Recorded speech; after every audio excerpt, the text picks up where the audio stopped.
都说深圳比厦门好，深圳和厦门我都去过，实话实说，差距真的挺大的。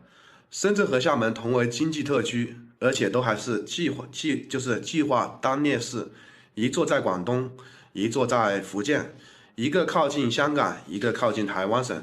所以这两座城市位于东南沿海城市，也是被经常拿出来比较。有人说深圳比厦门好，这种观点在一定程度上确实存在。但真正深入了解过后，两座城市的人才会发现，他们之间的差距并非一目了然，而是各有千秋。深圳作为中国的经济特区，自1980年来，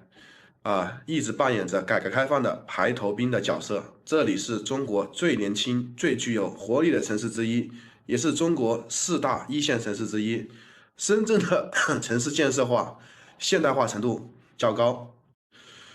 高楼大厦林立，街道整洁有序。深圳也是中国的高科技产业中心之一，华为、腾讯、大疆等知名企业都坐落于此，吸引了大量的高素质人才前来发展。深圳的经济发展速度之快，活力之强，让人惊叹啊！当然，深圳也有其不足之处，由于城市发展迅速，人口密集，生活成本高昂，竞争压力大。深圳的城市文化相对于较为单一，缺乏深厚的历史底蕴和独特的城市风貌。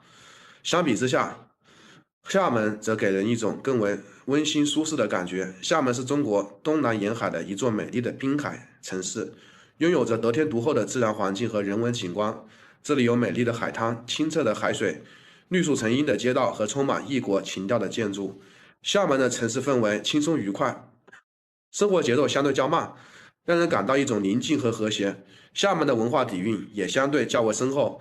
这里是闽南文化的发源地之一，有着丰富的民间艺术和传统文化。厦门还是中国近代史上最重要的通商口岸之一，留下了许多历史遗产、遗迹、文化遗产。当然了，厦门也有其局限性。作为一座旅游城市，厦门的生活成本也不低啊，尤其是房价和物价水平。厦门的产业结构相对较为单一，主要由旅游、港口物流、轻工业为主，缺乏像深圳那样的高科技产业支撑。因此，当我们评价深圳和厦门这两座城市时，不能简单的用好与不好来概括。两座城市各有其优势和不足，各有其独特的魅力和吸引力。深圳以其现代化的城市建设、活跃的经济氛围和丰富的高科技产业资源，吸引着大量的年轻人才；而厦门则以其优美的自然环境、深厚的文化底蕴和轻松愉快的城市氛围，吸引着众多的游客和居民。对于每个人来说选择哪座城市作为生活或者旅游的目的地，应该是基于自己的兴趣、需求和偏好。如果你追求现代化的城市生活、高科技产业的发展机遇和